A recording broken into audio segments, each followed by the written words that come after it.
Hello और नमस्कार दोस्तों, स्वागत है आप सभी का एक बार फिर से आपके अपने यूट्यूब चैनल प्रेम एकेडमी पर, जहां सफलता ही हमारा लक्ष्य है। तो दोस्तों, आज की इस वीडियो में हम लोग जानेंगे सारा कुछ जो प्रारंभिक आर्ता परीक्षा के बारे में, यानी कि पीईटी के बारे में। तो इस वीडियो में हम लोग डिस्कस करने वाले हैं इस एग्ज़ाम के पैटर्न, सिलेबस के बारे में, ठीक है, फीस के बारे में, और इस पूरे सिलेबस को हम लोग जो है इस ब्रीफ डिस्क्रिमिनेशन के साथ में पढ़ेंगे, ठीक है। और वैलिडिटी कितने साल रहेगी इसकी भी जानकारी हम लोग इस जो है पूरी की पूरी पीपीटी के माध्यम से सारा कुछ देखने की कोशिश करेंगे। तो देखिए दोस्तों, ये जो एग्ज़ाम पीईटी है वो कराता है यूपी ट्रिपल एस सी। तो दोस्तों, अगर अभी आप मेरे चैनल पर नए हैं तो आज आप प्रेम एकेडमी को सब्सक्राइब कर लीजिए यूट्यूब पर। वीडियो के डिस्क्रिप्शन में आपको टेलीग्राम की लिंक मिलेगी, वहाँ से आप टेलीग्राम चैनल ज्वाइन कर सकते हैं, जहाँ पर मैं डेली क्विज़ कराता हूँ।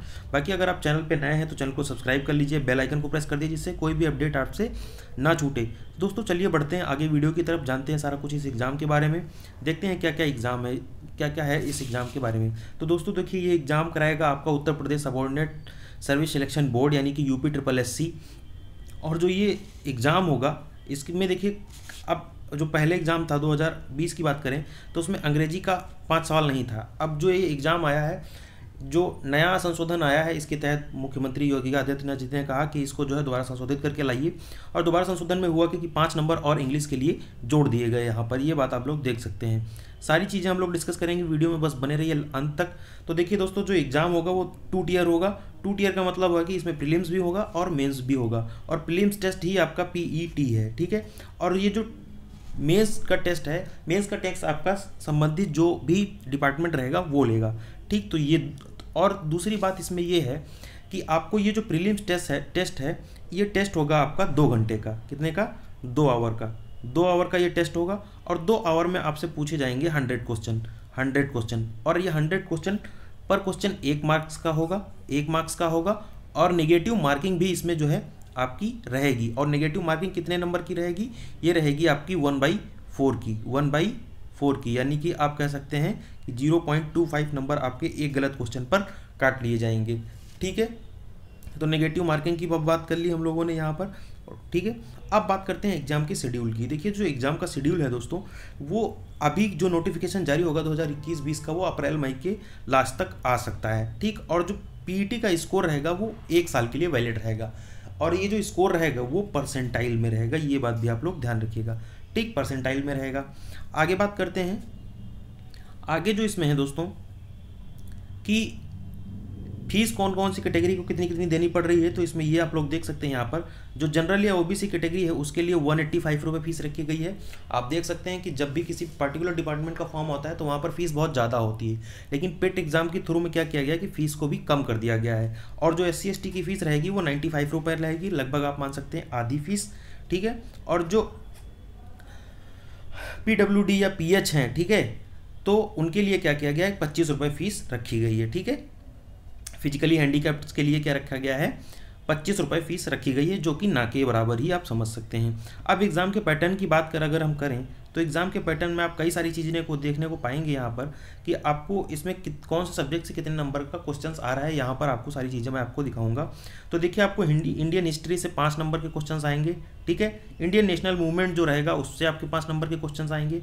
ज्योग्राफी से आपके 5 नंबर के क्वेश्चन आएंगे, 5 सवाल यानी कि, ठीक। इंडियन इकोनॉमी से आपके 5 सवाल आएंगे।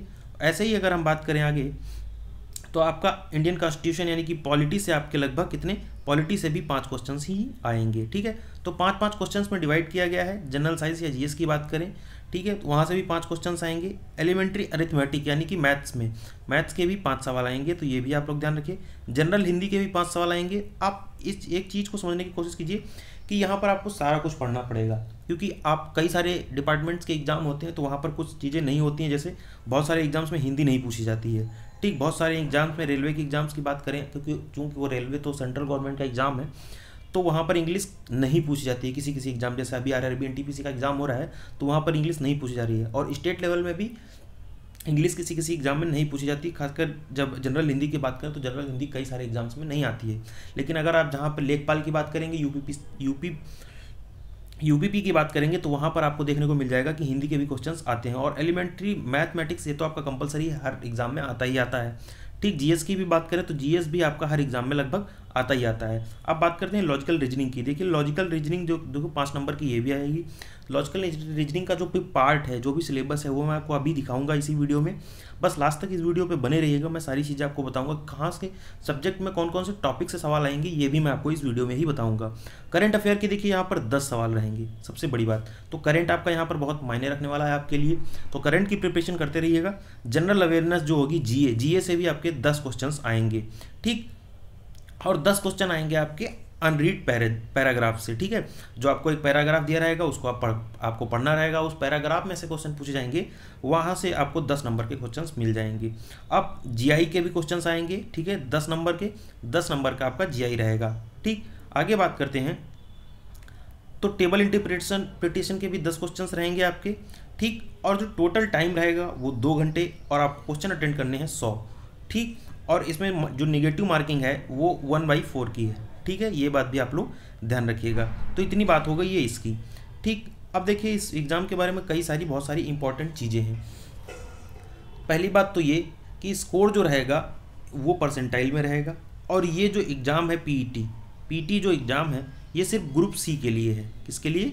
ग्रुप सी के लिए, ये बात भी आप लोग ध्यान रखेंगे, ग्रुप सी के लिए है। नेगेटिव मार्किंग है, ये बात भी आप लोग ध्यान रखेंगे। दूसरी बात क्या कि 2 टियर एग्ज़ाम है, यानी कि आपका प्रीलिम्स भी होगा और मेंस भी होगा, ठीक। और ये मेंस डिसाइड करेगा जो रिलेटेड डिपार्टमेंट होगा वो, ठीक है। तो ये बात हो गई इतनी इसकी। अब हम लोग बात करते हैं डिस्क्रिप्टिव सिलेबस की, कि सिलेबस में आखिर जो ये रीजनिंग और दुनिया भर की चीज़ें जो बताई गई हैं उसके बारे में जानकारी लेते हैं सारी कुछ इस वीडियो में, कि आखिर इस सब्जेक्ट के अंदर क्या क्या पूछा जाएगा, कि अगर लॉजिकल रीजनिंग है तो लॉजिकल रीजनिंग में कौन कौन से पार्ट को कवर किया जाएगा, कहाँ से क्वेश्चंस बनाए जाएंगे। तो दोस्तों जुड़े रहिए वीडियो पे, देखते हैं आगे कि कहाँ से जो है सब्जेक्ट में पूछा जा रहा है। तो दोस्तों देखिए ये है ऑफिशियल वेबसाइट की नोटिफिकेशन, इसमें सारी चीज़ें दी हुई हैं। अगर आपको इस नोटिफिकेशन को डाउनलोड करना है तो आप UPSSC की जो गवर्नमेंट वेबसाइट है उस पर जाकर इस नोटिफिकेशन को डाउनलोड कर सकते हैं। और देखिए दोस्तों ये 20 फरवरी की नोटिफिकेशन है, आप लोग यहाँ पर देख सकते हैं 20 फरवरी को ये नोटिफिकेशन जारी हुई थी, ठीक है। अब इसके लिए इसमें क्या किया गया है कि समूह ग के लिए, यानी कि ग्रुप सी के लिए जो सारे पद होंगे उनके अंतर्गत परीक्षा जो कॉमन एग्जाम कराना है उसके लिए ये है नोटिफिकेशन जारी किया गया है। तो दोस्तों इसमें देखिए बहुत डिस्क्रिप्टिव मैनर में सिलेबस को आपको दिया गया है। चलिए हम लोग सीधे सिलेबस पे बात करते हैं। तो देखिए आप अगर जब हिस्ट्री की बात करेंगे, इंडियन हिस्ट्री की बात करेंगे, तो सबसे पहले इसमें इंडस वैली सिविलाइजेशन, वैदिक संस्कृति, बौद्ध धर्म, जैन धर्म, मौर्य वंश, गुप्त वंश, समुद्रगुप्त, चंद्रगुप्त द्वितीय, हर्षवर्धन और राजपूत काल तक जो है इतने में से ही आपके 5 नंबर का सवाल पूछ लिए जाएंगे। तो बहुत ज़्यादा टॉपिक्स नहीं है, आई थिंक इतना तो आप बहुत ईजिली कवर कर सकते हैं। ये जो टॉपिक्स दिए गए हैं इनको आप एक दिन में पढ़ सकते हैं, ठीक है। दूसरी अगर हम बात करें इसी में और क्या पूछा जाएगा, आप सल्तनत काल भी पूछ लिया जाएगा, आपको मुगल साम्राज्य भी पूछ लिया जाएगा, मराठा भी पूछा जाएगा, ब्रिटिश राज्य का उभय पूछा जाएगा, यानी आप 1600 के बाद की बात कर रहे हैं, 1998 की बात कर रहे हैं, लगभग 1698 की बात कर रहे हैं, जब आपका कौन भारत आया था, वास्को डी गामा, उसके बाद की बात होगी। ब्रिटिश राज का सामाजिक आर्थिक प्रभाव, इस पे भी कई सारे क्वेश्चंस बनने वाले हैं आपके इस एग्जाम में। अब बात करते हैं इंडियन नेशनल मूवमेंट की। इंडियन नेशनल मूवमेंट से देखिए सबसे ज़्यादा स्वाधीनता आंदोलन से क्वेश्चंस उठते हैं सबसे ज़्यादा, और उसके बाद अगर उठते हैं कहीं से क्वेश्चन तो आफ्टर इंडिपेंडेंस, यानी कि क्या कि आफ्टर इंडिपेंडेंस के क्वेश्चन जैसे गांधी पीरियड से क्वेश्चन बहुत सारे आ सकते हैं आपके, ठीक है। अब जैसे जब भारत छोड़ो आंदोलन, आज़ाद हिंद फौज, नेताजी सुभाष चंद्र बोस, इन सब के बारे में आएंगे तो यहाँ से भी क्वेश्चंस आपके उठेंगे। अब बात करते हैं जियोग्राफी की। तो जियोग्राफी में देखिए दोस्तों बहुत छोटा सा सिलेबस बनाया गया है जियोग्राफी के लिए, बहुत ज़्यादा कुछ आपको जियोग्राफी में पढ़ना नहीं है, बस थोड़ी सी चीज़ें हैं वो आपको ध्यान रखनी है। भारत एवं विश्व का भौतिक इतिहास या भूगोल के बारे में आपको जानकारी होनी चाहिए, नदियों की जानकारी होनी चाहिए, भू संसाधन, पर्वत, पहाड़ियाँ, मरुस्थल, शुष्क, वन, खनिज और आदि चीज़ों के बारे में इसमें जानकारी होनी चाहिए। पहली बात तो हो गई आपका ये भारत एवं विश्व का राजनीतिक भूगोल, यानी कि आपको राजनीतिक चीज़ें जो है इनकी पता होनी चाहिए। जलवायु कैसी है देशों की, इस बारे में पता होनी चाहिए। खासकर भारत की बात करें तो भारत की जलवायु के बारे में पता होना चाहिए। टाइम जोन्स के बारे में पता होना चाहिए। टाइम जोन्स आप जब लॉन्गिट्यूड और लैटिट्यूड पढ़ेंगे तो वहाँ से आपको सारी चीज़ें पता हो जाएंगी। और जनसांख्यिकी परिवर्तन तथा प्रवास के बारे में भी आपको जियोग्राफी में ही पढ़ना होगा। तो अब ये छोटा सा सिलेबस जियोग्राफी का है जो आपका 5 नंबर कवर करेगा। अब बात करते हैं हम लोग भारतीय अर्थव्यवस्था यानी कि इकोनॉमिक्स की। तो इंडियन इकोनॉमिक्स देखिए 1947 से 1991 तक की भारतीय अर्थव्यवस्था के बारे में पहली बात तो पूछी जाएगी, ठीक है। यानी कि आप मान सकते हैं कि लगभग 6ठी पंचवर्षीय योजना तक को आपको चीज़ें क्लियर होनी चाहिए, ठीक है। उसके बाद बात करते हैं, देखिए 1991 आर्थिक सुधार, उसके बाद की अर्थव्यवस्था की बात करें वर्ष 2014 के पश्चात, ठीक वर्ष 2014 के पश्चात, यानी कि जब से कि आप जो है एनडीए की सरकार आई है उसके बाद की चीज़ें सारी पूछी जाएंगी अर्थव्यवस्था में आपसे, ठीक है। अब बात करते हैं लोक प्रशासन की, या फिर हम कहें पॉलिटी की बात करें, पॉलिटी की बात करें तो इसमें भारतीय कॉन्स्टिट्यूशन की अगर बात करें तो मुख्य विशेषताएं हैं कि राज्य के नीति निर्देशक तत्व जो आपके हैं उससे आएगी, और मौलिक अधिकारों से संबंधित संसदीय प्रणाली क्या है, संघीय प्रणाली एवं केंद्र शासित प्रदेश संघ राज्यों के संबंध में पूछा जाएगा, और न्यायिक ढांचे यानी सर्वोच्च न्यायालय आपका आर्टिकल 124 से भी कई सारे क्वेश्चन बनेंगे, ठीक। जिला प्रशासन, संस्थानीय निकाय एवं पंचायती राज से भी आपको यहाँ से क्वेश्चन मिल जाएंगे। आप अगर पंचायती राज की संस्थाओं की पंचायती राज की बात करें तो आर्टिकल 14 या 40 आपका यहाँ पर आप देख सकते हैं। तो कई सारी चीज़ें आपको जो है इंडियन पॉलिटी से पूछी जाएंगी। सामान्य विज्ञान से बात अगर करें हम लोग, जनरल साइंस की बात करें तो इसमें प्रारंभिक भौतिकी, प्रारंभिक रसायन और प्रारंभिक जीव विज्ञान के बारे में आपसे जानकारी ली जाएगी। तो आप मोटा मोटा समझ सकते हैं कि आपको कहाँ से अगर 5 नंबर का ही क्वेश्चन बनना है यहाँ इतनी में से, तो आपको बहुत जो है कंसाइज चीज़ें पढ़नी होंगी। और ये तो हो ही नहीं सकता कि ये पूछ ले कि मनुष्य के शरीर में कितनी हड्डियाँ होती हैं, क्योंकि ये बहुत ही जीरो लेवल के क्वेश्चंस हो गए हैं आज के टाइम में। तो थोड़ा सा लेवल तो आप करेंगे, क्योंकि बहुत सारे एग्जाम जो है बच्चे जो है इसमें अपीयर करेंगे, क्योंकि ये अब तो सभी के लिए है, तो मोस्ट ऑफ द पीपल्स इसी में अप्लाई करेंगे। तो आपको अपनी तैयारी उसी हिसाब से रखनी होगी। अब बात करते हैं मैथमेटिक्स की या एलिमेंट्री अर्थमेटिक जो है आपकी, उसमें देखिए पूर्ण संख्या, भिन्न संख्या तथा दशमलव, यानी कि आपको सिंप्लीफिकेशन बहुत अच्छे से आना चाहिए। पहली बात तो ये सिंप्लीफिकेशन, फिर आपको परसेंटेज के बाद में आपका साधारण अंकगणितीय समीकरण और वर्ग एवं वर्ग निकालना, वर्गमूल निकालना, क्योंकि ये सिंप्लीफिकेशन का ही पार्ट हो जाता है। तो आप इसको देख सकते हैं। घातांक एवं करनी, सर्ड एवं इंडिसेस इसको बोलते हैं, औसत या एवरेज के भी कई सारे क्वेश्चंस, यानी कि 5 नंबर आप इतना पढ़कर यहाँ से ले आ सकते हैं। तो ये बात हो गई आपकी एलिमेंट्री मैथमेटिक्स की। अब बात करते हैं जनरल हिंदी की। जनरल हिंदी का सिलेबस थोड़ा सा बड़ा बनाया है इन लोगों ने, ठीक है। तो यहाँ पर कई सारी चीज़ें आपको देखने को मिल जाएंगी, क्योंकि लेखपाल वगैरह के एग्जाम ऐसे हैं और यूपीपी के एग्जाम ऐसे हैं कि आप हिंदी की बदौलत आप उनको पास कर सकते हैं। तो हिंदी का कुछ सिलेबस ठीक ठाक बनाया गया है इन्होंने। पहली बात तो संधि, विलोम शब्द, पर्यायवाची शब्द, वाक्यांशों के लिए, मतलब कई सारी चीज़ों के लिए जो सोता ना हो, जो खाता ना हो, ऐसे वाक्यांशों के लिए भी बनाए गए हैं। लिंगों पर बनाए गए हैं। समश्रुत, भिन्नार्थक, मुहावरे, लोकोक्तियाँ, समान शुद्धियाँ, लेखक और उनकी रचनाओं के बारे में भी यहाँ पर आपसे पूछा जाएगा। अब अगर हम बात करें सामान्य अंग्रेजी की, सामान्य अंग्रेजी में अंग्रेजी का व्याकरण आपसे सेंटेंस पूछ सकता है, ठीक है। पार्ट ऑफ स्पीच से क्वेश्चन आ सकते हैं आपके, और अपठित गद्यांश पर आधारित भी प्रश्न आपके पूछे जाएंगे। तो ये भी 5 नंबर का रहेगा, और ये बहुत छोटा सा सिलेबस आपका इंग्लिश का रहेगा, तो इसको आपको कवर करने में कोई भी दिक्कत नहीं होनी चाहिए। और आई थिंक कि आपको ये कवर करके जाना ही चाहिए, क्योंकि ये सबसे छोटा पोर्सन आपको देखने को यहाँ पर 5 नंबर का मिलेगा।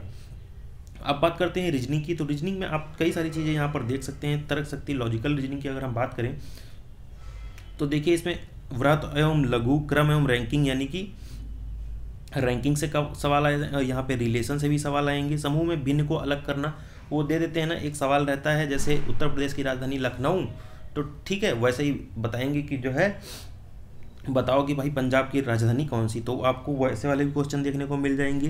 कैलेंडर से भी क्वेश्चन देखने को मिलेंगे। कारण और प्रभाव, यानी कि असर्शन रीजन के भी क्वेश्चन, कोडिंग डिकोडिंग के क्वेश्चन रह जाएंगे।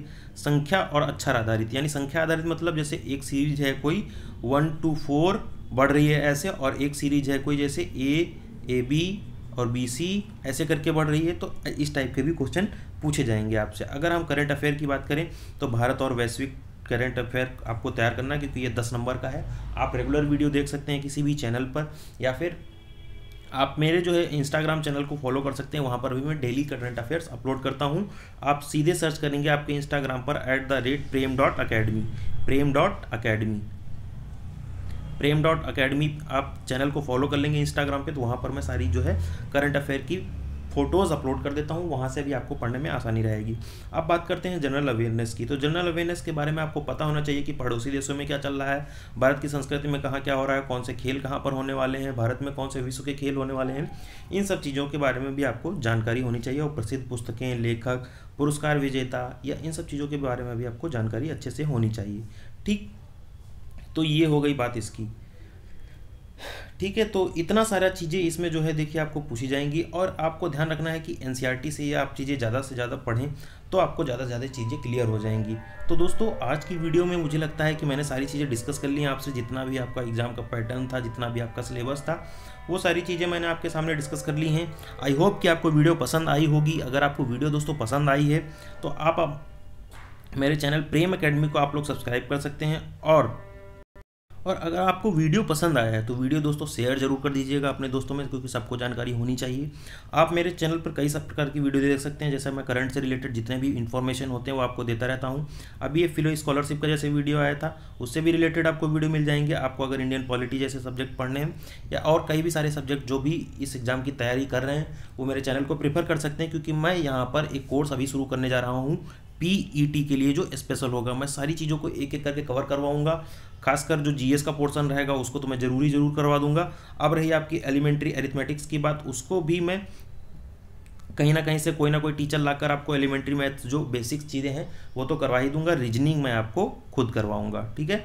तो आप उसके लिए परेशान नहीं हुई है, आप बस चैनल पर बने रहिए। चैनल पर नए हैं तो चैनल को सब्सक्राइब करके जाइएगा और बेल आइकन जरूर प्रेस कर दीजिएगा। तो दोस्तों मिलेंगे अगली वीडियो में, तब तक के लिए धन्यवाद। बने रहिए प्रेम एकेडमी पर, जहां सफलता ही हमारा लक्ष्य है। जय हिंद, जय भारत।